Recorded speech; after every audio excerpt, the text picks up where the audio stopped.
Before we start a video, let me brief introduction about me, myself Sunil Yadav, CMD and Chief Educator at Devat Gate AC, which is India's first free gate coaching institute. Having 4+ years teaching experience, I have secured All India rank 112 in GATE 2020. Feel free to contact us on these details if you have any query.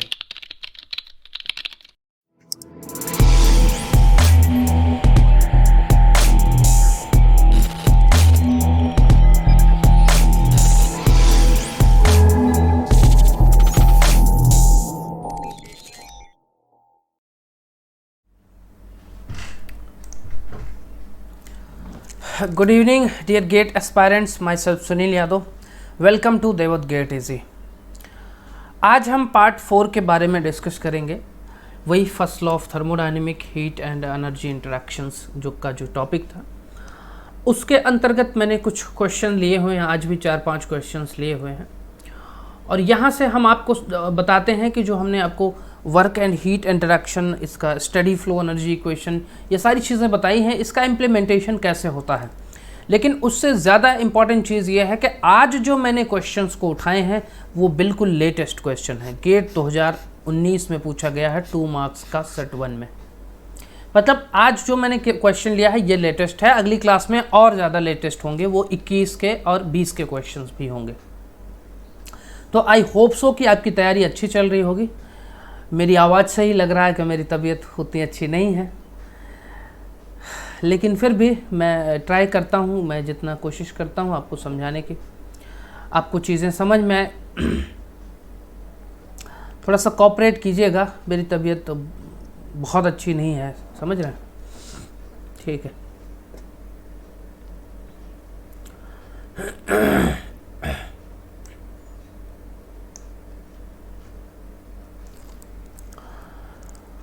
कह रहे हैं कि a gas is heated in a duct. Duct क्या होता है? पहली बात तो गैस हीट हो रही है इन अ डक्ट, एक डक्ट में. डक्ट में क्या फ़र्क है? देखिए, एक पाइप होती है भाई, ये पाइप होती है, ये पाइप है. पाइप का अगर क्रॉस सेक्शन क्या है? सर्कुलर है, सर्कुलर क्रॉस सेक्शन, तो ये क्या कहलाएगा? पाइप कहलाएगा. लेकिन अगर यही क्रॉस सेक्शन आपका क्या हो जाए? रेक्टेंगुलर टाइप का हो जाए. समझ रहे हैं बात? रेक्टेंगुलर टाइप का हो जाए तो ये क्या कहलाएगा आपका? ये कहलाता है डक्ट. चीज़ वही है, पाइप है वैसे ही है और ये डक्ट भी वैसे ही है. बस फ़र्क क्या है? इसमें सर्कुलर क्रॉस सेक्शन होता है और इसमें क्या होता है? Rectangular cross section. क्लियर? अब कह रहे हैं कि gas is heated in a duct as, कैसे हीट हो रही है? It flows over a resistance heater. तो इसी डक्ट को मैं थोड़ा सा और अच्छे से अगर मैं बनाना चाहूँ तो एक रेक्टेंगुलर मैंने सेक्शन ले लिया. ये मान लीजिए कि ये फ्लो हो रहा था आपका, ये देखिए आपका ये फ्लो हो रहा था. मैंने कंट्रोल वॉल्यूम लिया है. आपको पता है ओपन सिस्टम में जो भी वॉल्यूम होते हैं उसको हम क्या करते हैं? एक सेक्शन इमेजिन कर लेते हैं. मान लीजिए ये सेक्शन 1 है और ये सेक्शन आपका 2 है. तो सेक्शन 1 और 2 के बीच में एक हमने बाउंड्री को इमेजिन कर लिया और ये हमारा फ्लो हो ही रहा था यहाँ से यहाँ तक. तो हमने इसको क्या बोल दिया? हम इसको अक्सर कंट्रोल वॉल्यूम बोलते हैं ओपन सिस्टम के लिए. ये हमने पहले भी डिस्कस किया हुआ है. चलिए, कह रहे हैं इट फ्लोज, ऐसा फ्लो हो रहा है कि ओवर अ रेजिस्टेंस हीटर. ऐसा लग रहा है कि ये जो फ्लो हो रहा है, देखिए ये मैं आपका फ्लो दिखा रहा हूँ. इन्होंने कहा कि यार ये ऐसा लग रहा है कि ये एक रेजिस्टेंस हीटर लगा हुआ है. जैसे हमने एक हीटर लगा दिया, कुछ ऐसा कि मतलब यहाँ से 1 पॉइंट से जब इसकी एंट्री हुई तो यहाँ से हीटर की एंट्री हो रही है. समझ रहे हैं? और एग्जिट पॉइंट तक हीटर चल रहा है, मतलब एग्जिट पॉइंट तक ये हीटर लगा हुआ है। तो ऐसा लग रहा है कि ये हीटर जो है, रेजिस्टेंस हीटर जो है, ये अंदर वाली चीज़ों को हीट कर रहा होगा। जो भी अंदर एंट्री हो रही है, एग्जिट हो रहा है, कुछ भी फ्लो हो रहा होगा, मान लीजिए एयर फ्लो हो रही हो या आइडियल गैस फ्लो हो रही हो, कुछ भी, वो आगे बताएंगे, वो क्लियर करते हैं। आज के लेटेस्ट क्वेश्चंस में यही खास बात है। पहले वाले में थोड़ा सस्पेंस रखते थे, अब जितने भी लेटेस्ट क्वेश्चन आपको मिलेंगे उन सब में क्वेश्चन को बहुत, कॉन्सेप्ट को बहुत क्लियर कर देते हैं। इतना क्लियर कर देते हैं कि उस क्लियर करने में भी आपको डाउट होने लगता है। चलिए एक एक शब्दों को बहुत अच्छे से समझते हैं। अब कह रहे हैं consider a 101 kilowatt electric heating system. अब ये जो इलेक्ट्रिक हीटिंग सिस्टम है, इस इलेक्ट्रिक हीटिंग सिस्टम को आप ये कंसीडर करो कि 101 किलोवाट, हमेशा यूनिट्स का विशेष ध्यान रखना।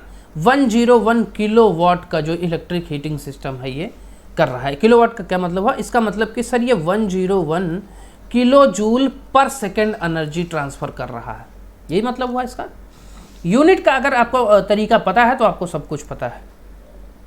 कह रहे हैं the gas enters the heating section of the duct at 100 kilo pascal and 27 degree Celsius.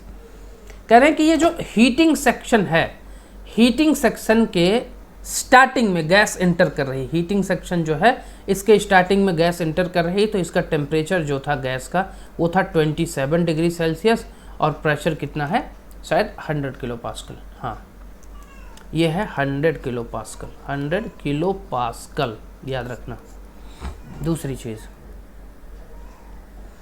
With a volume flow rate of 15 metre cube per second. कह रहे हैं कि ये वॉल्यूम फ्लो रेट जो है, वॉल्यूम फ्लो रेट का मतलब होता है कि, चलिए अभी बताते हैं, पहले लिख लीजिए, 15 मीटर क्यूब पर सेकेंड। देखिए जब कोई चीज़ वॉल्यूम है, फिक्स है, तो फिर वो क्या हो जाएगा? ओनली वॉल्यूम में कंसीडर किया जाएगा। तो वहाँ पे हम क्या लिखेंगे sir? PV is equal to MRT। लेकिन अगर यहाँ पे यही वॉल्यूम जो है ये क्या करने लगे? फ्लो होने लगे, कुछ वॉल्यूम का सेक्शन फ्लो होने लगे, और जब भी चीज़ें फ्लो होती हैं तो आप जानते हैं सबसे पहले क्या आता है? m डॉट आ जाता है, क्योंकि मास फ्लो रेट हो जाता है। R कांस्टेंट होता है, टेम्परेचर फ्लो हो नहीं सकता। टेम्परेचर एक जगह पे मेज़र किया जा सकता है, वो क्या है? एक प्रॉपर्टी है। फ्लोइंग में क्या? वर्क और हीट है। प्रेशर भी नहीं फ्लो हो सकता, तो एक ही चीज़ है, वो हो सकती है वॉल्यूम फ्लो हो सकती है। तो जब भी आपके पास, ये बहुत ही इंपॉर्टेंट चीज़ है, इस चीज़ को ध्यान रखना, बहुत से बच्चे इस चीज़ को नहीं समझ पाते। अगर आपका आइडियल गैस में सिर्फ मास स्थिर है, फ्लो नहीं हो रहा है, तो PV is equal to MRT। अगर मास फ्लो हो रहा है तो वहाँ पे PV dot is equal to M dot RT, और M डॉट क्या है? ये मास फ्लो रेट है। मास फ्लो रेट को किससे दिखाते हैं? kg पर सेकेंड। और ये V डॉट क्या है? V डॉट है sir volume flow rate, volume flow rate, और इसको क्या, किससे दिखाते हैं? Metre cube per second. बात समझ में आई? ये चीज़ें आई होप सो आपको क्लियर हुई होंगी। तो इन्होंने कहा कि स्टार्टिंग में ये जो है वॉल्यूम फ्लो रेट भी इसका हमने दे दिया है। अब कहना है if heat is lost from the gas in the duct to the surrounding. क्या है? Heat is lost from the gas, जो अंदर गैस ये फ्लो हो रही है, इस गैस से हीट लॉस हुई। कहाँ लॉस हुई? इन द डक्ट, डक्ट में लॉस हो गई। क्या? कहाँ पे? To the surrounding. मतलब आप जानते हैं अगर मैं इसको एक कंट्रोल वॉल्यूम ले रहा हूं तो यही हमारा थर्मोडायनेमिक बाउंड्री हो गई, और ये पूरा बाउंड्री प्लस ये thermodynamic matter is the thermodynamic system.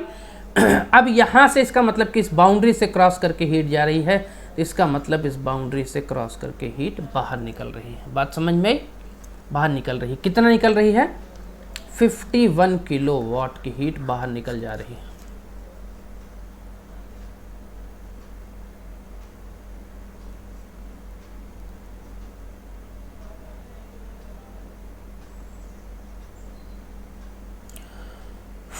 $51 kilowatt, right?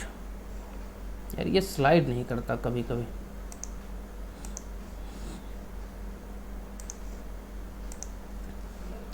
चलिए ऐसा करते हैं, ये देखिए मैं ये बताने की कोशिश कर रहा था कि ये 51 किलोवाट की जो हीट है ये स्केप कर गई बाहर की तरफ, और आप जानते हैं अकॉर्डिंग टू साइन कन्वेंशन अगर सिस्टम से हीट निकल रही है तो क्या होगी सर, नेगेटिव होती है। ये बात ध्यान में है, ठीक है।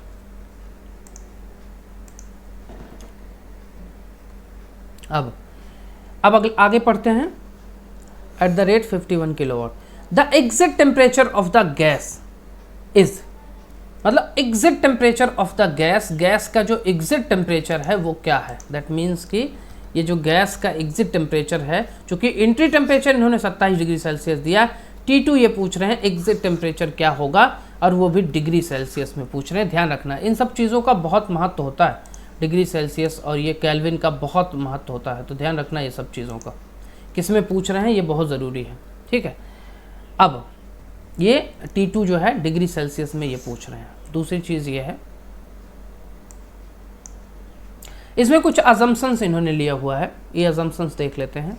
ये कह रहे हैं एज्यूम कांस्टेंट प्रेशर। पहली बात तो आप एज्यूम करो कि एंट्री पे और एग्जिट पे प्रेशर सेम होगा, कांस्टेंट प्रेशर। दूसरा एज्यूम करो कि ये जो फ्लो हो रही है ये आइडियल गैस है, बिल्कुल सही है। Negligible change in kinetic and potential energies, kinetic और पोटेंशियल एनर्जीज को नेग्लेक्ट करना है। ध्यान से समझना इन सब चीज़ों को, जो वो बोले वही करना है आपको। हो सकता है वो सिर्फ पोटेंशियल एनर्जी को नेग्लेक्ट कर रहा हो, काइनेटिक एनर्जी को वो कंसीडर कर रहा हो, तो इसलिए लाइन को कुल सिर्फ ये ना सुन लेना कि नेग्लेजिबल पोटेंशियल एंड काइनेटिक, बस इतना आगे बढ़ गए वह काइनेटिक पोटेंशियल एनर्जी नेग्लेक्ट कर दिया।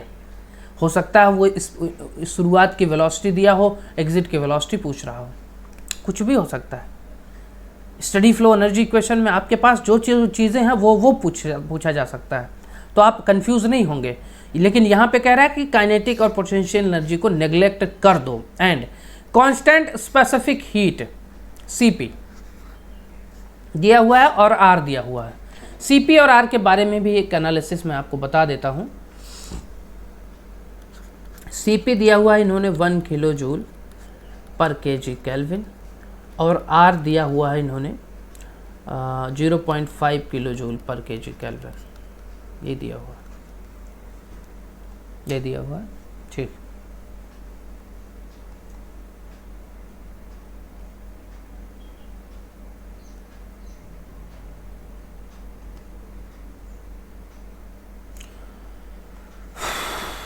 ठीक है, कभी कभी स्लाइडिंग का भी दिक्कत आने लगती है। तो यहाँ से मैं आपको एक इन्फॉर्मेशन देना चाह रहा था एक्चुअली। देखिए, गेट की यही खास बात है, गेट जो दे आपको उसी में से कैलकुलेशन करनी है। आपको अपने तरफ से अजम्पशन नहीं करनी है कि सर आइडियल गैस की Cp तो हमने देखा था कि ये 1.005 kilo joule per kg kelvin होती है, और इसका Cv होता है ये Cv की अभी ज़रूरत नहीं है। इसका R जो होता है सर, इसका R जो होता है वो 0.287 होता है kilo joule per kg kelvin. कहीं ये मिसप्रिंट तो नहीं है बेटा? मिसप्रिंट नहीं होता गेट में, ये ध्यान रखना। वो जो दे उसी को आपको रखना है। अब अगर वो दिया मान लीजिए कि Cp 1 किलो जूल और R 0.5, मान लीजिए इस क्वेश्चन में Cv का भी यूज होता, तो आप कैसे करते sir? Cp minus Cv is equal to R। Cp 1, Cv नहीं पता, R 0.5, तो Cv क्या हो जाएगा? 0.5 हो जाएगा kilo joule per kg kelvin यहाँ के लिए। नहीं तो Cv नहीं दिया तो सोचो कि चलो Cp और Cv देखिए, ये जो चीज़ें बता रहा हूँ बहुत सूक्ष्म चीज़ें हैं, ये कोई बताता नहीं आपको, एक ही क्वेश्चन में कोई इतना टाइम नहीं लगाता। Cp आपके सामने दिया हुआ है, R दिया हुआ है, तो आप यहाँ से इजीली Cv निकाल सकते हो। आपको Cv is equal to 0.718 kilo joule per kg kelvin नहीं रख देना है, अपने मन से नहीं रखना है चीज़ें, अपने मन से चीज़ें ये नहीं रखनी है जब तक क्वेश्चन में नहीं दिया हो। अगर क्वेश्चन में नहीं दिया तो आप अपने मन से रखिएगा, अगर क्वेश्चन में दिया हुआ तो आप उसी को कंसीडर करेंगे। ध्यान रखना ये चीज़, क्लियर है? ठीक है। अब फाइनल टेम्परेचर हमारे सामने क्या होगा? फाइनल टेम्परेचर का मतलब ये हुआ, क्वेश्चन को हम समझते हैं सबसे पहले। चलिए मैं थोड़ा सा साइड में आपको क्वेश्चन समझाता हूँ फिर से, क्वेश्चन क्या कह रहा है और कैसे कह रहा है। समझते हैं। इसने क्वेश्चन ने कहा कि भाई हमारे सामने एक डक्ट है, डक्ट में कुछ आइडियल गैस फ्लो हो रही है, हमने उस आइडियल गैस के कुछ सेक्शंस ले लिए, आइडियल गैस फ्लो हो रही थी, ठीक है। आइडियल गैस का एक सेक्शन ले लिया 1, एक सेक्शन 2 ले लिया, और हमने ये देखा कि ये कंट्रोल वॉल्यूम है। अब यहाँ से कह रहे हैं कि सर जो यहाँ पे जो ये डक्ट में आइडियल गैस फ्लो हो रही है, ये कौन सी गैस है? Ideal gas. Ideal gas flow हो रही है, ये एक हीटिंग सिस्टम के द्वारा हीट भी की जा रही है, हीटिंग सिस्टम के द्वारा, और ये जो है इसकी capacity 101 kilo joule per second ये हीट कर रहा है। इनिशियली जो गैस एंट्री हुई, इसका जो इनिशियल टेम्परेचर है वो 27 डिग्री सेल्सियस है, और जो प्रेशर है इनिशियल वो कितना है आपका 100 किलो पास्कल, यही था आई थिंक, यही था शायद, हाँ ठीक, 100 किलो पास्कल गैस इसका प्रेशर है इनिशियली। कह रहे हैं कि प्रेशर चेंज नहीं होगा, तो P2 भी 100 किलो पास्कल ही होगा, लेकिन हमको ये बताओ कि T2 क्या होगा, T2 का वैल्यू क्या हो जाएगी। बात समझ में आई? ये चीज़ इन्होंने पूछा, लेकिन इन्होंने एक एडिशनल इन्फॉर्मेशन दी। इन्होंने कहा यहाँ से जो हीट स्केप करके जा रही है वो जा रही है 51 किलो जूल पर सेकेंड, मतलब किलोवाट। यहाँ से हीट निकल जा रही है, हीट निकल जा रही है तो नेगेटिव हीट होगी। बस इन्होंने T2 पूछा हुआ और कुछ नहीं। अब जरा बताना, मैंने हमेशा बताया हुआ है आपको, किसी रेसिस्टर के द्वारा अगर किसी सिस्टम से बाहर बाउंड्री पर कोई काम किया जा रहा है तो वो इलेक्ट्रिकल वर्क होगा, इलेक्ट्रिकल वर्क होगा, और वर्क कंसीडर किया जाएगा। चूंकि काम किया जा रहा है तो नेगेटिव वर्क कंसीडर किया जाएगा। अगर इतनी चीज़ समझ में आ गई तो फिर आपको क्या लगा देना है, चूंकि आपको साफ दिख रहा है कि ये सिस्टम कौन सा है, सिस्टम सर फ्लो सिस्टम है, ये फ्लो सिस्टम है। और जैसे ही फ्लो सिस्टम होता है वैसे ही हमारे दिमाग में सबसे पहली चीज़ क्या आती है, सबसे पहली चीज़ आती है स्टडी फ्लो एनर्जी इक्वेशन। क्या होती है सर? ये होती Q plus H1 plus C1 square by 2 plus GZ1 is equal to H2 plus C2 square by 2 plus GZ2 plus W, यही होती है। और इसकी जो यूनिट विशेष तौर पे ध्यान रखना किलो जूल पर केजी होती है, जब तक मास फ्लो रेट से हमने डिवाइड नहीं किया है।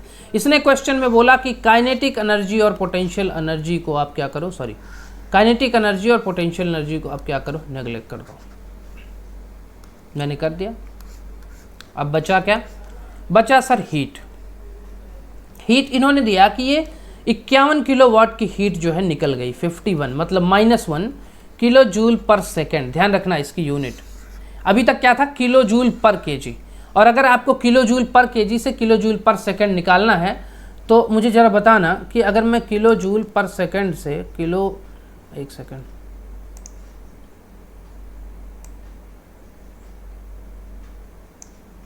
चलिए ये किलो जूल पर केजी था। किलो जूल पर केजी में अगर हमें किलो जूल पर सेकेंड में यूनिट्स आनी है तो हमें हर जगह क्या करना पड़ेगा, मास फ्लो रेट से डिवाइड करना पड़ेगा, क्योंकि मास फ्लो रेट क्या होता है, केजी पर सेकेंड।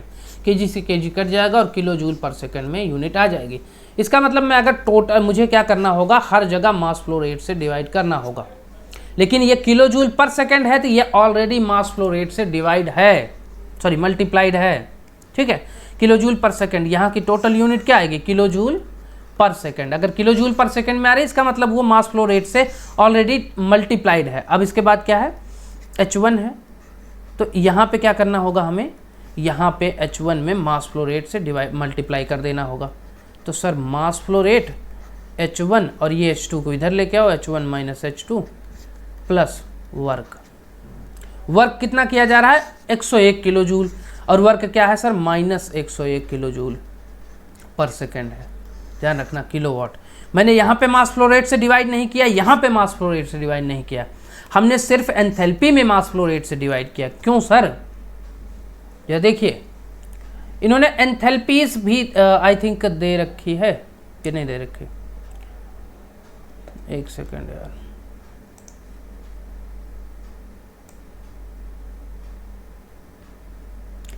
इन्होंने एंथैल्पीज नहीं दे रखी है, मास फ्लो रेट दिया हुआ है, ठीक है।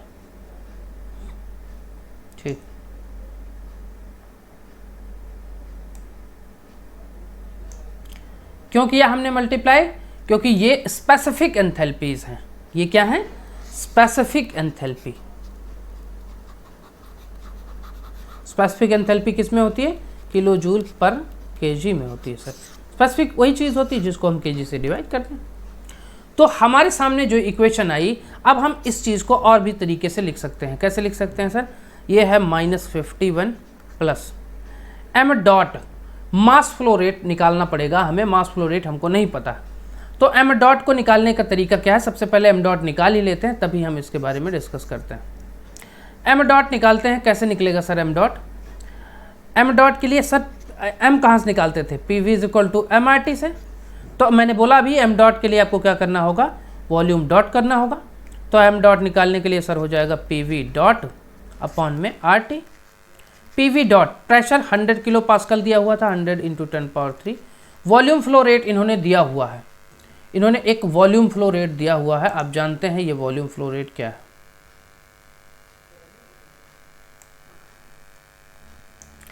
इसने वॉल्यूम फ्लो रेट दिया हुआ 15 मीटर क्यूब पर सेकेंड। ध्यान समझना, 15 मीटर क्यूब पर सेकेंड। हर एक चीज़ आपकी वैल्यू पता होनी चाहिए। तो 15 मीटर क्यूब पर सेकेंड, ठीक है। और प्रेशर क्या है? ध्यान समझना, प्रेशर की यूनिट क्या है? न्यूटन पर मीटर स्क्वायर। अब अपॉन में आर की वैल्यू कितनी दी गई है? आर की वैल्यू 0.5 दे दी गई है। और टी की वैल्यू कितनी दे दी गई है? टी था 27 डिग्री सेल्सियस सर। क्या 27 रखेंगे? नहीं सर। जब भी PV = MRT लगाते हैं तो प्रेशर भी एब्सोल्यूट होता है और टेम्परेचर भी एब्सोल्यूट होता है। यही छोटी छोटी चीज़ें हैं जो बच्चे गलती कर जाते हैं। वो खट से 27 लगा देंगे, लेकिन नहीं लगाना है। 27 + 273 और कोई दिक्कत नहीं है। गेट एग्जाम कोई टफ थोड़ी है, वो आपका एप्टीट्यूड चेक करता है, प्रेजेंस ऑफ माइंड चेक करता है कि उस वक्त आपका दिमाग कैसे काम करता है। बस उस वक्त अगर आप अवेयर, हम अब ये चीज़ें मैं भी गलती करता था, ऐसा नहीं कि मैं गलती नहीं करता था। मैंने एक बार में ही परफेक्शन हासिल कर लिया। गलतियाँ होती हैं, लेकिन उसी गलतियों को रिमूव करने के लिए आपको लगातार प्रैक्टिस करनी पड़ती है और फिर गलतियाँ रिमूव हो जाती हैं, उससे कोई दिक्कत नहीं है। चलिए, तो अगर आप यहाँ से मास फ्लो रेट निकालते हैं तो मास फ्लो रेट जो आएगा वो टोटल, अगर मैं कैलकुलेशन करूँ तो मास फ्लो रेट कितना आना चाहिए? अच्छा, ये भी याद रखना 0.5 किलो जूल पर केजी है, तो इसको भी 10⁻3 से मल्टीप्लाई कर देना। तो 10⁻3 से 10⁻3 ये कट जाएगा और ये हो जाएगा 300।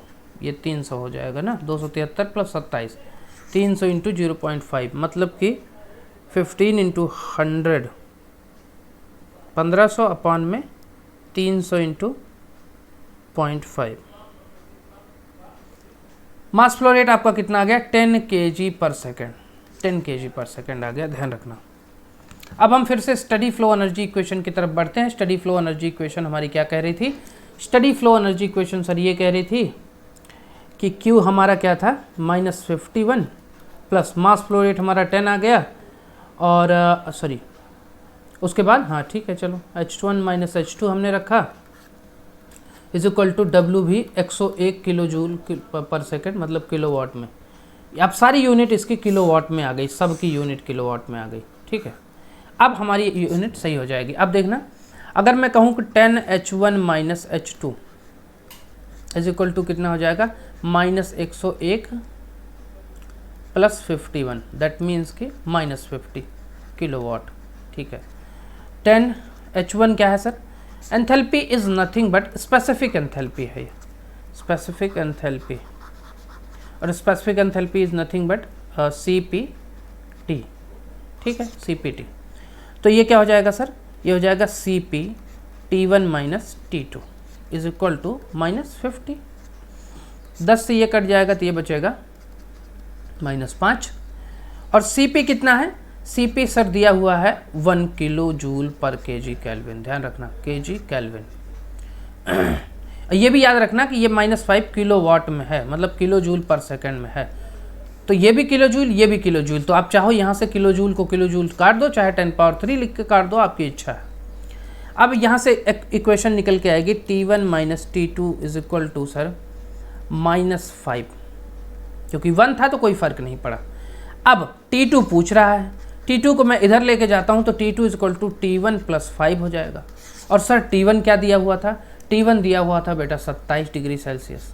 तो T1 अगर 27 डिग्री सेल्सियस दिया हुआ था तो T2 कितना हो जाएगा? 27 + 5 32 डिग्री सेल्सियस। अगर ये डिग्री सेल्सियस में है सर, मैं इसको केल्विन में भी कर सकता था, बिल्कुल कर सकते थे। मैंने कई बार बताया हुआ है कि जब चेंज इन टेम्परेचर हो तो वहाँ पे केल्विन में हो या डिग्री सेल्सियस में हो कोई फ़र्क नहीं पड़ता।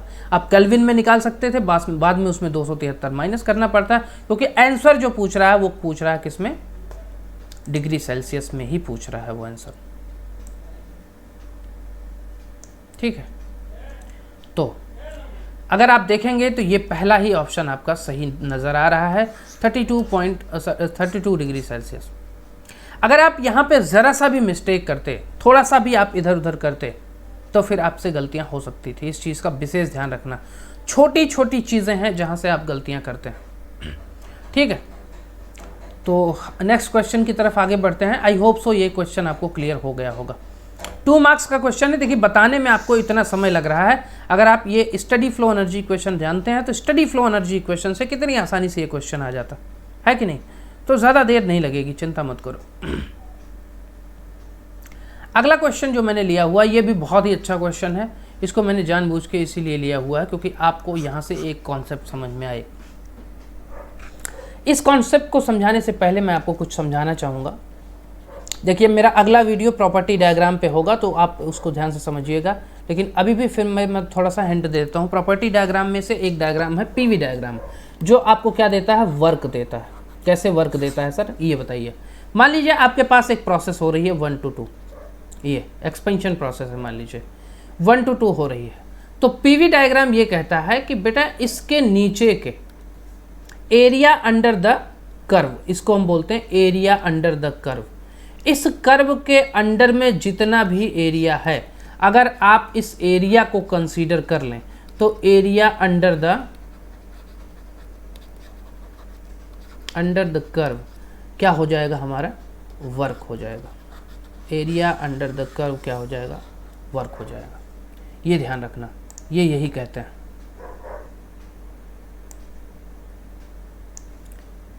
जैसे मान लीजिए कि आपके सामने सिर्फ ये लाइन दी होती, अब ये लाइन दी होती, ये लाइन सिर्फ, और आपके सामने ये पीवी डायग्राम होता, तो आप क्या करते? सर इसका एरिया निकालना आसान एज कंपेयर टू इसका एरिया निकालना उतना आसान नहीं है। अब इसके एरिया को निकालने के लिए डिफरेंशिएशन वगैरह, इंटीग्रेशन वगैरह करना पड़ेगा। यहाँ पे छोटा सा एरिया लेना पड़ेगा, उसको 1 to 2 इंटीग्रेट करना पड़ेगा। That is different part. मैं आसान बनाने की कोशिश में हूँ। अगर ये लाइन थी आपकी 1 to 2, तो आप कैसे निकालते एरिया?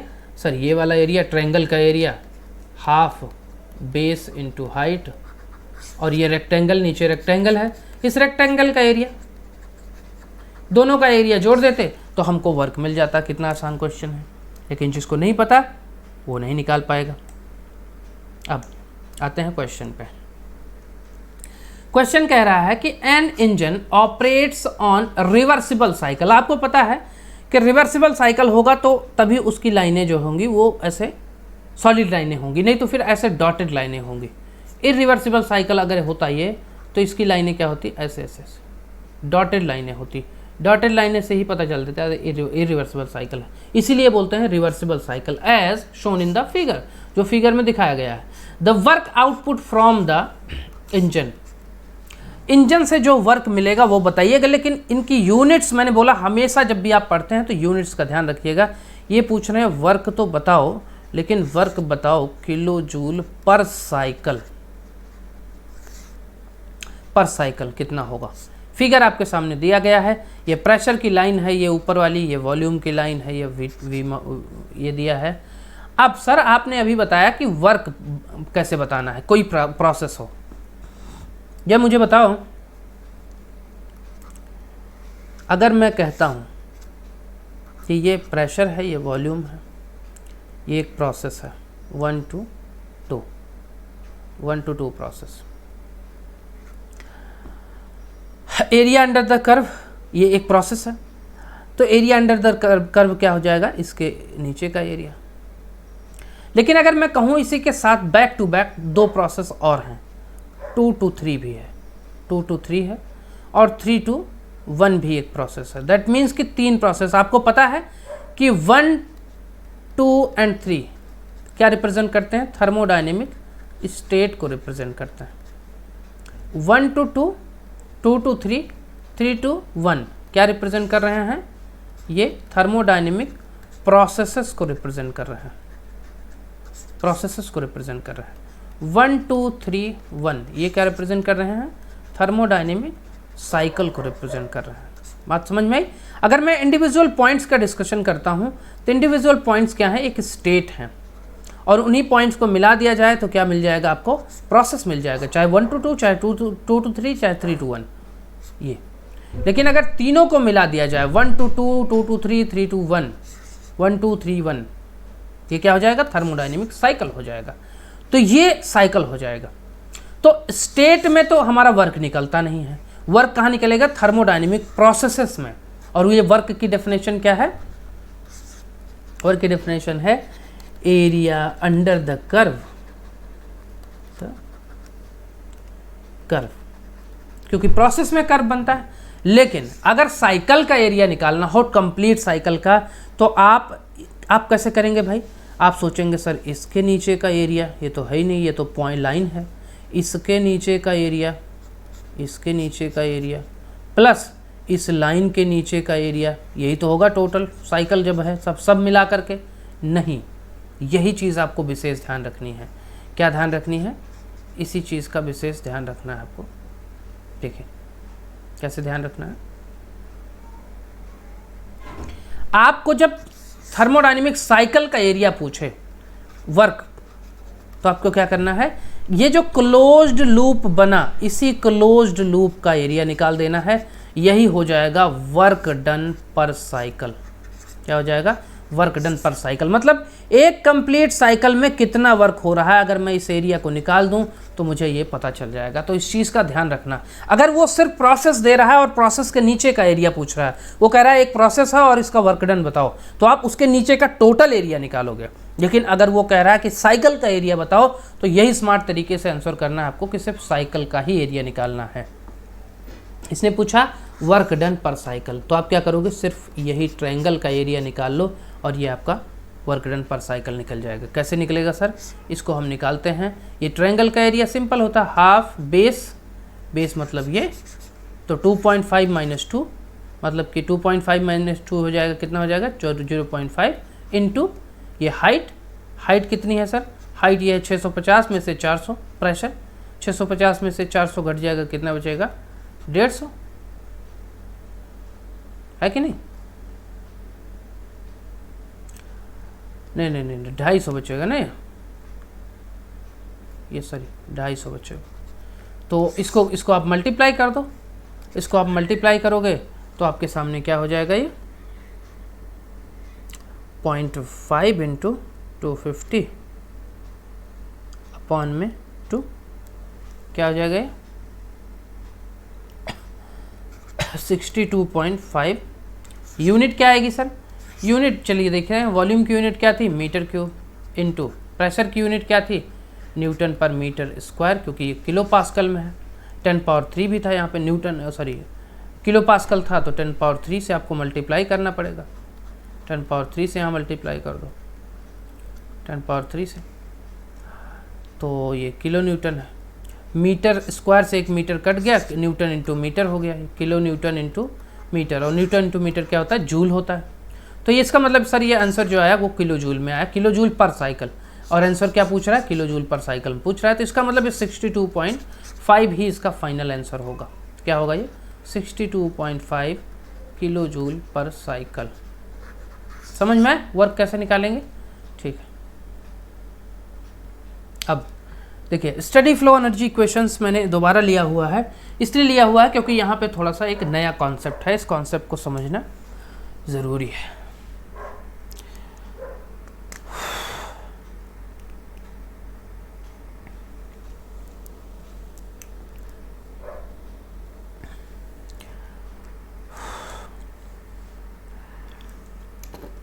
कंफर्टेबल नहीं हो यार आज। थोड़ा सा तबीयत ख़राब है, कोई बात नहीं, ब्रेक नहीं कर सकते ना यार, प्रकृति अपना काम कर रही है, आप अपना काम करो, है कि नहीं। चलिए, steam flows through a nozzle, एक नोज़ल से स्टीम फ्लो हो रही है। पहली बात तो नोज़ल समझ लेते हैं, नोज़ल का काम क्या होता है क्या नोज़ल? ये एक नोज़ल है। नोज़ल का काम क्या होता है? नोज़ल का काम होता है स्पीड इंक्रीज़ करना, या वेलोसिटी, स्पीड या वेलोसिटी बोल सकते हो, वेलोसिटी इंक्रीज़ करना। कैसे? गाड़ी धोते हैं आप, आपकी गाड़ी जहाँ धुली जाती है, जो पाइप लगी होती है, जिस पाइप से पानी आता है, एंड पे नोज़ल लगा होता है। उस नोज़ल की वजह से उस जो आपका वाटर आ रहा है उसकी वेलोसिटी बढ़ जाती है, स्पीड बढ़ जाती है नोज़ल की वजह से। तो नोज़ल का काम क्या होता है? सिंपल स्पीड बढ़ाना। ना यहाँ पे कोई वर्क होगा, ना यहाँ पे कोई वर्क होता है, ना यहाँ पे, अगर आप मान लीजिए जब तक हीट का चर्चा नहीं करते, ना ये इंसुलेटेड होगी या आइसोलेटेड होगी, जब तक क्वेश्चन में नहीं बोलता आप कुछ नहीं करेंगे। सिर्फ एक ही काम करना है आपको, यहाँ पे वर्क नहीं होता। इसका सिंपल सा काम है स्पीड या वेलोसिटी को बढ़ा देना। किस चीज़ की वेलोसिटी को बढ़ाना? फ्लूइड वेलोसिटी को बढ़ाना, फ्लूइड की वेलोसिटी को बढ़ा देना। ठीक, हाँ ठीक है। इसी का जस्ट एक अपोजिट भी होता है, वो भी मैं बता दूं, डिफ्यूज़र होता है एक। इसी नोज़ल का जस्ट अपोजिट डिफ्यूज़र होता है। डिफ्यूज़र का काम क्या होता है? स्पीड को कम कर देना, बहुत कम कर देना। मतलब कि इनिशियली स्पीड अगर C1 है और फाइनली स्पीड अगर C2 है, तो C1 बहुत ज़्यादा होगी और C2 बहुत कम हो जाएगी। मतलब कि ये बहुत लेस हो जाएगी, बहुत कम कर देता है, स्पीड को बहुत कम कर देता है और प्रेशर बढ़ा देता है। तो ये लगा कहाँ होता है? नोज़ल और डिफ्यूज़र। आपका ये प्लेन है, प्लेन के, ये प्लेन है मान लीजिए, प्लेन के आगे के साइड में आपका डिफ्यूज़र लगा होता है। ये जो आने वाली हवाएं हैं इसको डिफ्यूज़ कर देता है, एयर्स को। और पीछे के साइड क्या लगा होता है? नोज़ल लगा होता है। ये पीछे की वेलोसिटी को बढ़ा देता है। ठीक है, आगे की तरफ पुशअप मिलता है इसको एक तरह से। ठीक है, ये आगे डिफ्यूज़ कर देगा, ये पीछे बढ़ा देगा। ऐसे ही कुछ प्रैक्टिकल एग्जांपल्स हैं इसके। तो ठीक है, अब कह रहे हैं at the rate of mass flow rate nozzle steam flows through a nozzle, steam nozzle के थ्रू फ्लो हो रही है at a rate of 0.5 kg पर सेकेंड। कह रहे हैं कि इस रेट से फ्लो हो रही है कि 0.5 kg पर सेकेंड की स्पीड से ये फ्लो हो रही है। दूसरा, with a heat loss of 5 kilowatt. मतलब कि ये कह रहे हैं कि यार इस नोज़ल से, ये जो अगर मैं नोज़ल की बाउंड्रीज़ को मैं ये कंसीडर करूं, तो इस बाउंड्रीज से जो हीट लॉस हो रही है वो हो रही है -5 किलोवाट। मैंने साइन के साथ रख दिया है, कोई इशू नहीं होना चाहिए। इतने क्वेश्चंस में आपने ये चीज़ समझ ही ली होगी। हीट लॉस का मतलब हुआ कि हीट सिस्टम से सराउंडिंग में जा रही है, और अगर सिस्टम से सराउंडिंग में जा रही है तो -5 kilowatt. The enthalpies at inlet and exit are 2500 kilo joule and 2350 kilo joule. मतलब इनलेट पे इन्होंने एंथैल्पी को दे दिया है किलो जूल पर केजी, ध्यान रखना किलो जूल पर केजी, और एग्जिट पे भी इन्होंने एंथैल्पी को दे दिया है 2350 किलो जूल पर केजी। ठीक है, respectively assuming negligible velocity at inlet. कह रहे हैं कि इनलेट पे वेलोसिटी को आप नेग्लेजिबल करो, C1 इन्होंने 0 कर दिया है। जरा ध्यान से समझना, मैंने क्या बोला था पिछले क्वेश्चन में, जो बोले वही करना है। नेग्लेजिबल सुनते ही ये मत समझ लेना काइनेटिक और पोटेंशियल एनर्जी 0 है। ध्यान से समझना बोलता क्या है, assuming negligible velocity at inlet. Inlet पे नेग्लेजिबल वेलोसिटी होगी। The velocity of the steam eight outlet, nozzle exit पे क्या होगी ये पूछ रहे हैं। दैट मीन्स कि काइनेटिक एनर्जी एग्जिट पे होगी, ऑब्वियसली होगी, क्योंकि नोजल का काम ही है कि एग्जिट पे वेलोसिटी बढ़ाना। इनिशियली वेलोसिटी बहुत कम होती है, नेग्लेजिबल भी कर देते हैं, बहुत और भी कम कर सकते हैं। ये आपका 1 मीटर पर सेकेंड कर सकते हैं, 0.2 मीटर पर सेकेंड, कुछ भी कर सकते हैं, बहुत कम। ठीक है, लेकिन यहाँ पे पोटेंशियल एनर्जी की चर्चा नहीं की, तो हम पोटेंशियल एनर्जी को अपनी इच्छा से 0 ले लेंगे, कोई दिक्कत नहीं है। पोटेंशियल एनर्जी की जब चर्चा नहीं की तो 0 ले लेंगे। अब कहानी ये है कि अब इस पे क्या करेंगे। क्या करेंगे, क्या आपके पास क्या है, आपके पास एक ही तो चीज़ है जो मैंने ब्रह्मास्त्र दिया हुआ है। अगर फ्लो सिस्टम है, अगर फ्लो सिस्टम है तो क्या करना है आपको, स्टडी फ्लो एनर्जी इक्वेशन लगा देनी है। कैसे, Q plus H1 plus C1 square by 2 plus GZ1 is equal to H2 plus C2 square by 2 plus GZ2 plus W। ठीक है। अब देखिए, मैं हमेशा काइनेटिक और पोटेंशियल एनर्जी दोनों को नेग्लेक्ट करता था, लेकिन वो क्वेश्चन में दिया होता था। अब मैं ऐसा नहीं करूँगा। क्यों? क्योंकि अब मैं सिर्फ पोटेंशियल एनर्जी को नेग्लेक्ट कर रहा हूँ, काइनेटिक एनर्जी को नहीं। हाँ, इनिशियली काइनेटिक एनर्जी को नेग्लेक्ट करूँगा क्योंकि C1 0 है, इन्होंने दिया हुआ है। C2 ये पूछ रहे हैं, और इनिशियल एंथैल्पी भी दिया हुआ है, एग्जिट एंथैल्पी भी दिया हुआ है। हीट जो है वो दिया हुआ है, हीट कितना यहाँ से एस्केप कर रही है, और ये वर्क जो है यहाँ पे 0 होता है क्योंकि ये नोजल है। ठीक है, नोजल की केस में वर्क क्या होता है, वो 0 होता है। अब तो हमारे पास ये इक्वेशन कितनी आ गई, Q plus H1 minus H2 is equal to C2 square by 2। लेकिन ध्यान रखना, यहाँ पे एक चीज़ मैं आपको सिखाना चाहूँगा। इसकी यूनिट क्या होती है, इसकी यूनिट होती है एक्चुअल में जूल पर केजी। जूल पर केजी इसकी यूनिट होती है। कैसे होती है भाई, देखिए हमेशा याद रखना, एक चीज़ मैं आपको साइड में बताना चाहूँगा, बहुत ज़रूरी है ये चीज़। इसको 5 स्टार नोट से कम नहीं रखना अपनी लाइफ में। एक नोट लिखो यहाँ पे, क्या नोट है ये, 5 स्टार नोट से कम नहीं है, बहुत ज़्यादा इम्पॉर्टेंट नोट है ये। नोट क्या है, नोट ये है कि अगर आपके पास ये है Q plus H1 plus C1 square by 2 plus GZ1 is equal to H2 plus C2 square by 2 plus GZ2 plus W। अगर आप ये steady flow energy equation use कर रहे हैं तो हमेशा याद रखना, इसको जूल पर केजी में ही यूज़ करना।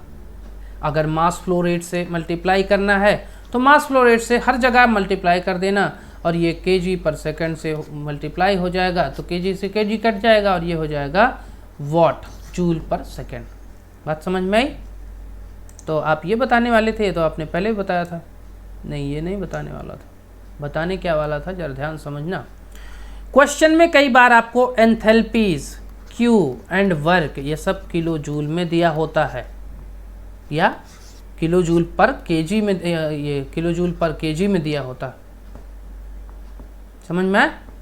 तो आपको क्या करना होगा, यहाँ पे अगर ऐसा दिया हुआ है, देखिए अगर आप इस इक्वेशन को जूल पर सेकंड में लगाएं, जूल पर केजी में लगाएंगे तो कोई दिक्कत नहीं है, लेकिन आप अगर किलो जूल पर केजी में लगाएंगे तो आपको इसमें थोड़ा सा मॉडिफिकेशन करना होगा। क्या, Q plus H1 plus C1 square by 2 plus GZ1 is equal to H2 plus C2 square by 2 plus GZ2 plus W।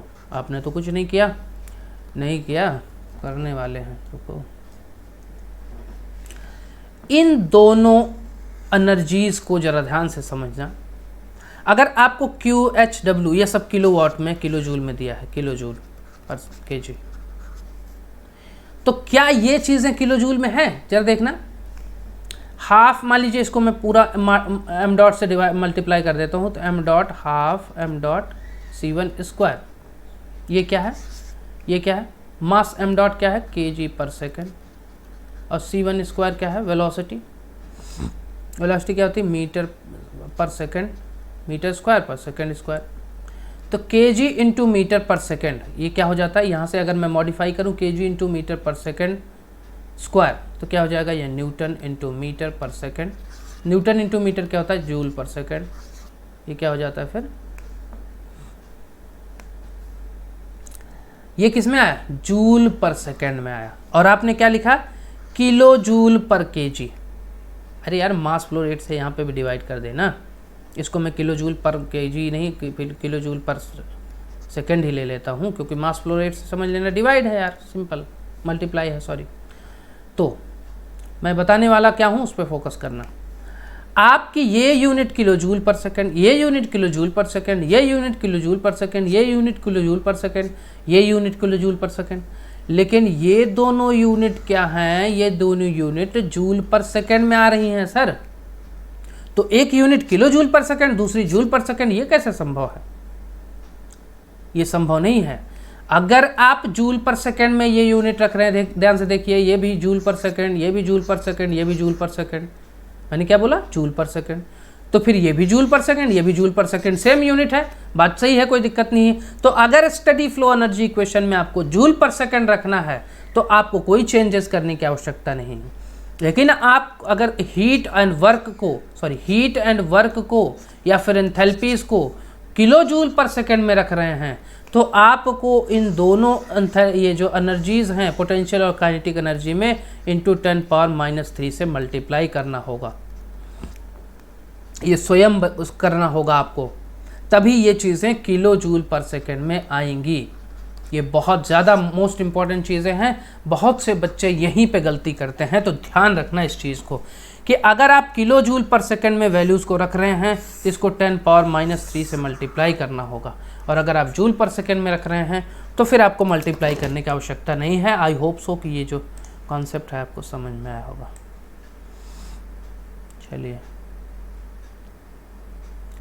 चलिए फिर हम अपने स्टडी फ्लो एनर्जी इक्वेशन पे आ जाते हैं।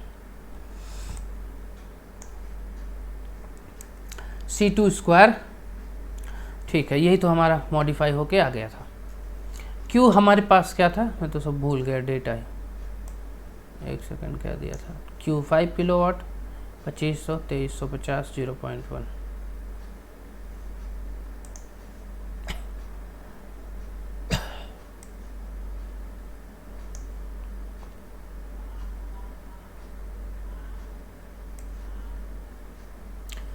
किलोवाट ना, Q क्या है? -5 किलो जूल पर सेकेंड, ध्यान रखना किलोवाट में, प्लस मास फ्लो रेट 0.1 है। इस यहाँ पे मास फ्लो रेट से आपको डिवाइड करना पड़ेगा क्योंकि आपको ये जो स्पेसिफिक एंथैल्पीज की वैल्यू दे गई हैं। देखना क्वेश्चन में, देखिए ये क्या दी गई है, 2350 किलो जूल पर केजी, दैट मीन्स कि स्पेसिफिक दिया हुआ है और मास फ्लो रेट 0.1। तो मास फ्लो रेट से आपको क्या करना होगा, मल्टीप्लाई कर देना होगा उसको, तब जाके आपको चीज़ें मिल पाएंगी एक्चुअल वैल्यूज़।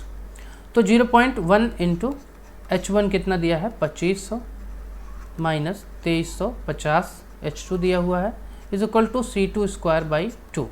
अब ध्यान से समझना, मैंने क्या अभी समझाया था। मैंने कहा ये किलो जूल पर सेकेंड, ये भी किलो जूल पर सेकेंड में आया क्योंकि ये सब चीज़ें जो दी गई हैं ये किलो जूल पर केजी में दे दी गई हैं। अब ये जो आपके पास बची काइनेटिक एनर्जी, बेटा इसको भी आपको 10⁻³ से मल्टीप्लाई करना होगा। या तो आप यहीं पे किलो जूल को जूल में कन्वर्ट कर लीजिए, 10⁻³ से मल्टीप्लाई कर लीजिए, यहाँ पे भी कर लीजिए। अगर आप नहीं कर रहे हैं तो इसको भी आपको किलो जूल में कन्वर्ट करना होगा। आप देखिए बहुत से बच्चे क्या करेंगे, सारा कुछ आता हुआ सब कुछ निकाल के रख देंगे और गलत कर जाएंगे, एक छोटा सा मिस्टेक करके 10⁻³ से मल्टीप्लाई नहीं करेंगे वो। इसीलिए मैं आपको ये कॉन्सेप्ट बता रहा था, ये कॉन्सेप्ट हमेशा दिमाग में रखना। चलिए, तो अगर मैं वैल्यूज़ को निकालना चाहूँ तो 2500 माइनस 2350, 150 इंटू 0.1, 15 माइनस 5, ये तो 10 हो गया। ये टोटल कैलकुलेशन करके कितना आया, 10 किलो जूल पर सेकेंड। अब इनको 2 को इधर लेके आएंगे तो इंटू 2 हो जाएगा, अपॉन में 10⁻³ को जो है 10⁻³ जो है इसको नीचे लेके जाएंगे तो ये हो जाएगा 10⁻³ ऊपर चला जाएगा और ये हो जाएगा C²। समझ में आ रहा होगा आपको। तो 10 इंटू 2 इंटू 10⁻³ का अंडर रूट अगर हम निकालें तो हमारे सामने जो इस वेलोसिटी आ रही है वो आ रही है 141.42135 मीटर पर सेकेंड। वेलोसिटी और आनी चाहिए, कुछ मिस्टेक हो रही है आई थिंक। एंथैल्पी हमने सही रखा है क्या?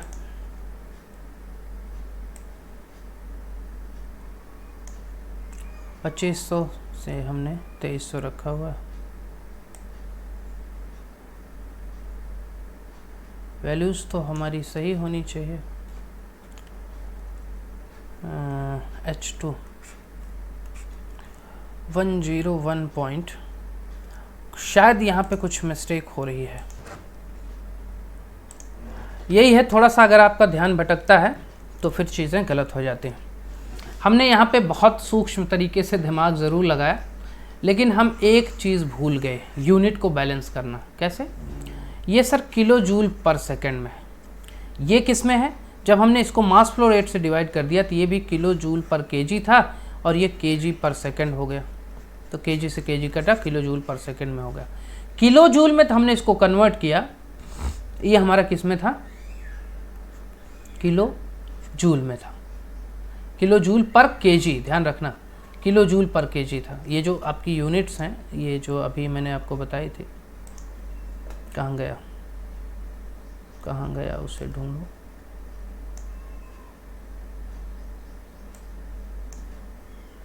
ना, ये देखना, ये जो मैंने बताया था ये क्या है आपका?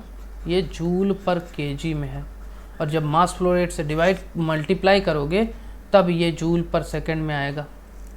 वही काम इसमें भी है। ये क्या चीज़ें हैं? किलो जूल पर केजी में है। अगर यहाँ पे आपको मास फ्लो रेट रखना है, मास फ्लो रेट अगर ये किलो जूल पर सेकंड में है, ये किलो जूल पर सेकंड में है, तो यहाँ पे एक और चीज़ करना होगा, m डॉट से मल्टीप्लाई करना होगा। ये भी ध्यान रखना, ये छोटी छोटी चीज़ें हैं जो आपको दिमाग से स्किप कर जाती हैं। यूनिट्स का विशेष ध्यान रखना, ये किलो जूल पर सेकंड में होगा अब जाके। तो यूनिट्स का अगर आपको ख्याल है तब आप गलती नहीं करेंगे, नहीं तो आपको सब क्वेश्चन आता हुआ आप गलत करके चले आएंगे। यही गेट का स्ट्रेटजी होती है। देख रहे हैं यहाँ पे क्वेश्चन गलत हो गया। चलिए,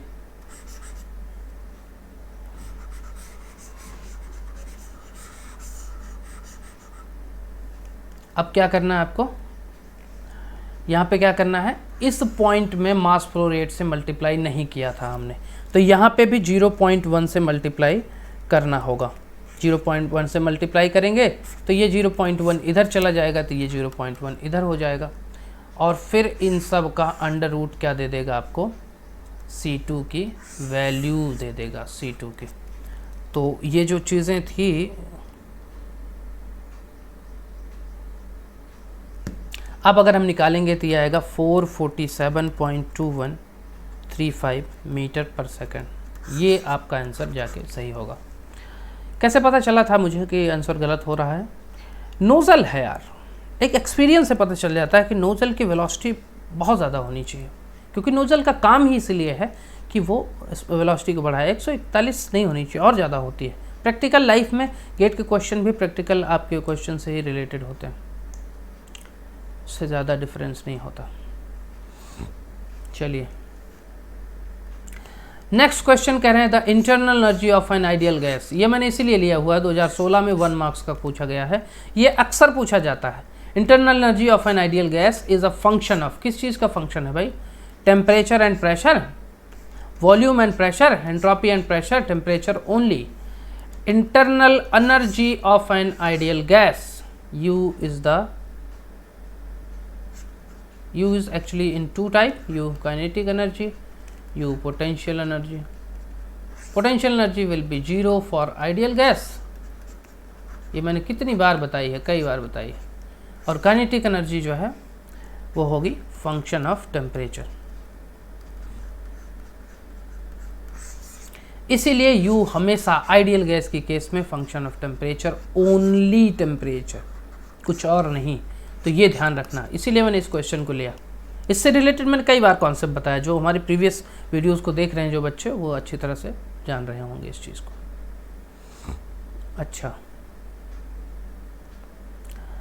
2 क्वेश्चन और है। ये नेक्स्ट क्वेश्चन क्या है? नेक्स्ट क्वेश्चन है द मोलर स्पेसिफिक हीट। अब अभी तक हमने सिर्फ स्पेसिफिक हीट पढ़ी, हमने क्या पढ़ा? Specific heat. इसीलिए मैं हमेशा वही क्वेश्चन लेता हूँ जिनसे आपको कुछ नया सीखने को मिले, वही रिपीटेड चीज़ें नहीं। स्पेसिफिक हीट आप जानते हैं क्या होती है, C से रिप्रेजेंट करता है। अब इसी में Cp होती है, Cv होती है। Cp always greater than Cv for gas या आइडियल गैस। यही सब स्पेसिफिक हीट्स होती हैं। अब जरा ध्यान समझना, Cp minus Cv is equal to क्या होता है, R। ये बात तो आप जानते हैं, लेकिन एक और चीज़ है, जैसे मोलर, जब भी ध्यान समझना, स्पेसिफिक हीट तो ठीक था, लेकिन ये मोलर शब्द आया कहाँ से? मोलर शब्द यहीं से आया सर, जब PV is equal to MRT आप लगा रहे थे, तो यहाँ पे M क्या था, ये मास था। मास किसमें, kg में था। लेकिन जब PV is equal to NR bar T आपने लगाया, तो ये क्या था, ये क्या है, मोल है। ये भी मास है, वेट है, लेकिन ये मोल में है, मोल है। अब यहीं से ही तो निकलता है कि जब हम PV को नंबर ऑफ मोल से डिवाइड करते हैं is equal to R bar T रखते हैं, तो अगर हम वॉल्यूम को नंबर ऑफ मोल से डिवाइड करते हैं तो इसको हम क्या बोलते हैं, मोलर वॉल्यूम। क्या बोलते हैं, मोलर वॉल्यूम। मतलब फाइनली हमारे पास क्या आता है sir, PV bar is equal to R bar T, है कि नहीं? और R बार आप जानते हो, R बार क्या होता है sir, R bar is nothing but universal gas constant. Universal gas constant कहाँ से आता है सर, ये आता है R इंटू, सॉरी R क्या होता है हमारा, R होता है R बार अपॉन में M, तो ये R इंटू M कर सकते हो। R मतलब कि गैस कांस्टेंट और M मतलब मोलर, मॉलिक्यूलर मास या वेट।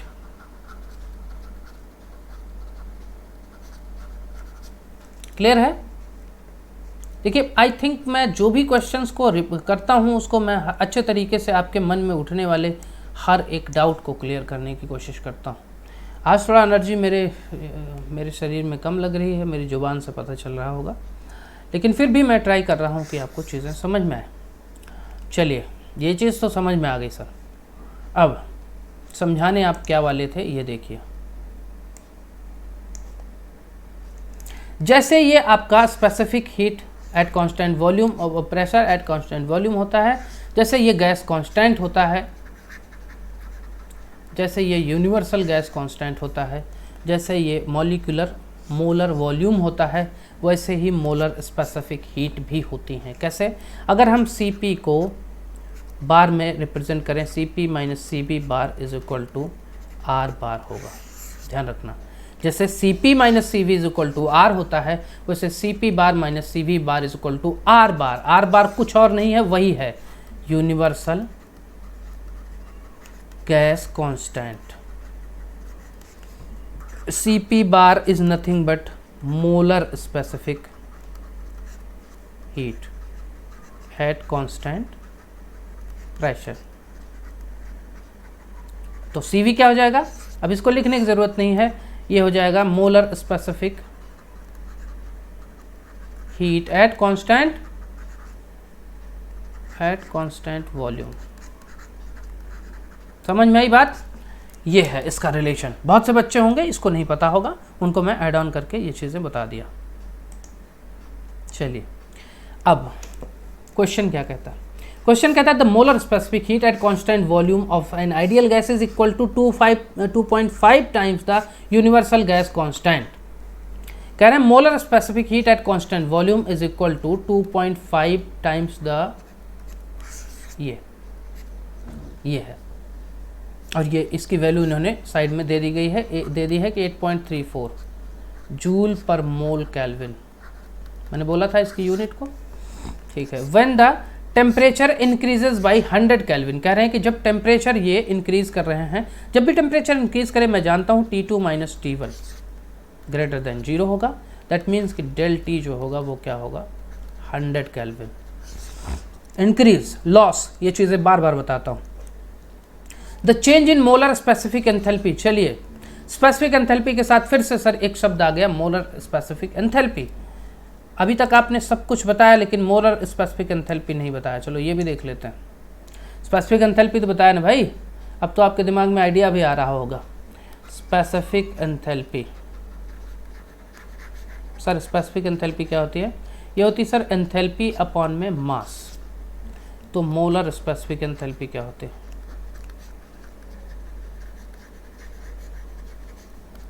सर एंथैल्पी अपॉन में mole is the molar specific enthalpy, और इसको h बार से रिप्रेजेंट कर सकते हैं। सिंपल, क्लियर है? ठीक है। जैसे enthalpy is equal to mCp del T होता है, जैसे डेल एच, मान लीजिए डेल एच लेते हैं, change in enthalpy is equal to mCp del T होता है, वैसे ही change in molar specific molar enthalpy is equal to nCp bar del T. बात समझ में आई? नहीं आई? यहाँ से एक चीज़ हमने गड़बड़ी कर दी, ये नहीं होना चाहिए। जैसे ही enthalpy is equal to enthalpy is equal to mCp del T होता है, वैसे ही enthalpy is equal to nCp bar del T भी होता है, ऐसे ही भी होता है। लेकिन अगर मैं डेल एच को डिवाइड कर दूं मोल से, तो क्या हो जाता है? ये molar specific enthalpy, molar specific enthalpy. Enthalpy के बारे में मैंने पूरी कहानी बताई हुई है, पूरा किताब लिखा हुआ है इसके बारे में। Cp बार डेल टी ये हो जाएगा इज इक्वल टू h बार। समझ में आ गया होगा, आई होप सो आपको। चलिए क्वेश्चन में देखते हैं। Change in molar specific enthalpy, change in molar specific enthalpy. अभी तो थोड़ी देर पहले हमने देखा कि change in molar specific enthalpy क्या होती है, ये होती है डेल एच, ये तो है। Change in molar specific enthalpy, molar specific enthalpy, ये इज इक्वल टू क्या होगा? ये होगा sir Cp bar del T. लेकिन इन्होंने तो सर दिया Cv is equal to 2.5 R bar, Cv bar is equal to, तो Cp कैसे निकलेगा? Sir Cp bar minus Cv bar is equal to R bar, ये बात आपने बताई थी। तो Cv bar is equal to, अगर मैं 2.5 Cp bar minus 2.5 R bar is equal to R bar करता हूँ, तो Cp bar is equal to हो जाएगा sir 3.5 R bar. Cp bar, ठीक है। तो Cp bar is equal to 3.5 R bar into del T. Change in temperature शायद 100 kelvin था, देख लेते हैं, 100 ही था शायद, 100 केल्विन था। जूल पर मोल में इसका आंसर चाहिए। ऑब्वियसली इसका आंसर जो होगा वो जूल पर मोल में ही आएगा, इसकी यूनिट ही जूल पर मोल में दिख रही है। लेकिन यहाँ पे R बार की वैल्यू रखनी होगी 8.314 या 34, जो भी इन्होंने जो दिया ना, मैंने क्या बोला क्वेश्चन में, आपको बेशक पता है 8.314, लेकिन अगर ये कहते हैं कि नहीं इसका 10 रख दो, तो आप 10 रख दो, आप सवाल मत करो इनसे। गेट का क्वेश्चन यही होता है 8.34। ये हमको इमली बोलें तो आप कह दो कि हाँ सर इमली है, कोई दिक्कत नहीं, 3.5 इंटू 100। लेकिन ध्यान रखना ये 8.34 जब आपने रखा तो ये किस में था? इसमें था जूल पर मोल केल्विन में था, तो कोई दिक्कत नहीं है। तो 8.34 इंटू 3.5 इंटू 100, ये आ गया सर 2919 जूल पर मोल, molar specific enthalpy. I hope so ये चीज़ क्लियर हुई होगी आपको। चलिए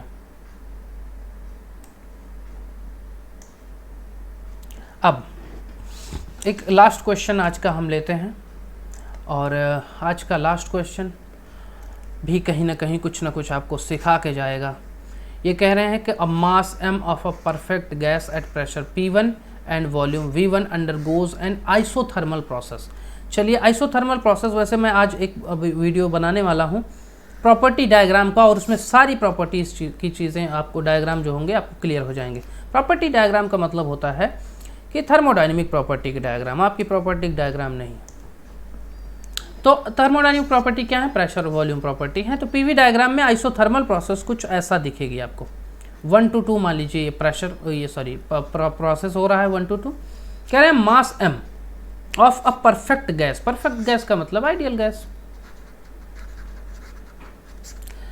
परफेक्ट, मैंने बोला था आइडियल गैस क्या होती है, वो परफेक्ट गैस होती है, और वो कोई चीज़ दुनिया में कोई चीज़ परफेक्ट नहीं है। At pressure P1, pressure P1, ये 1 पॉइंट पे प्रेशर P1 है एंड वॉल्यूम V1 है, आगे की लाइन में बोला है and volume V1 undergoes N isothermal process.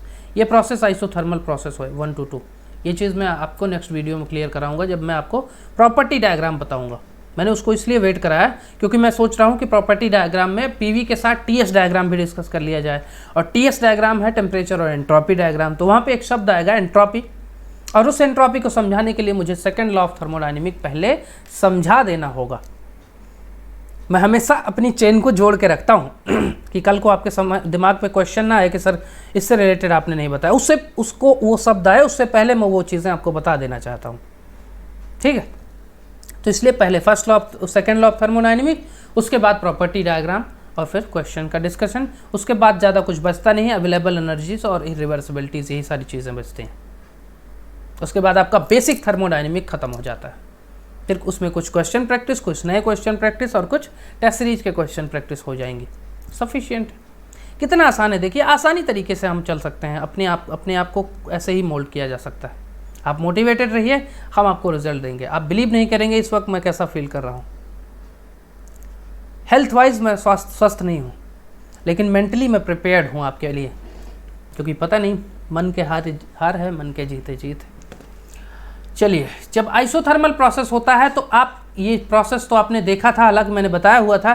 तो आइसोथर्मल की केस में वर्क क्या होता है, चलिए पहले देख लेते हैं। The final pressure P2 and volume V2, final pressure P2 and volume V2 है, ठीक है। The work done on the system is considered positive, कह रहे हैं कि वर्क डन किसी सिस्टम पे आइसोथर्मली आपने काम किया, थर्मोडायनेमिक सिस्टम है ये।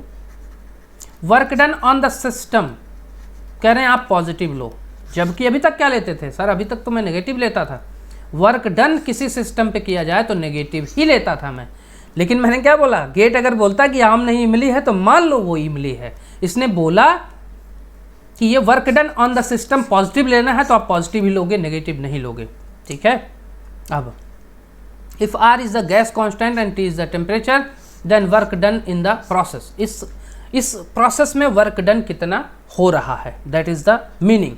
अगर वर्क डन हो रहा है मतलब मिल रहा है, और वर्क डन अगर मिल रहा है तो इसका मतलब आंसर नेगेटिव में आएगा। तो पहली बात तो यहीं से पता चल गई कि इसके साइन कन्वेंशन के हिसाब से अगर सिस्टम से वर्क मिल रहा है तो नेगेटिव वर्क मिलेगा।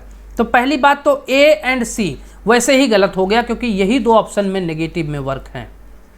बात समझ में आई। अब दूसरी चीज़ों को हम देख लेते हैं कि वर्क डन होता क्या है आइसोथर्मल के केस में। सर आइसोथर्मल की केस में अभी उस दिन आपने बहुत अच्छे तरीके से वर्क डन बताया था। आइसोथर्मल की केस में वर्क डन होता है P1 V1 ln V2 upon V1। क्या ये ऑप्शन में है, अब यहाँ पे नेगेटिव में आएगा। क्या ये ऑप्शन में है P1 V1 ln P2 upon P1 है सर, ठीक है, कोई दिक्कत नहीं है।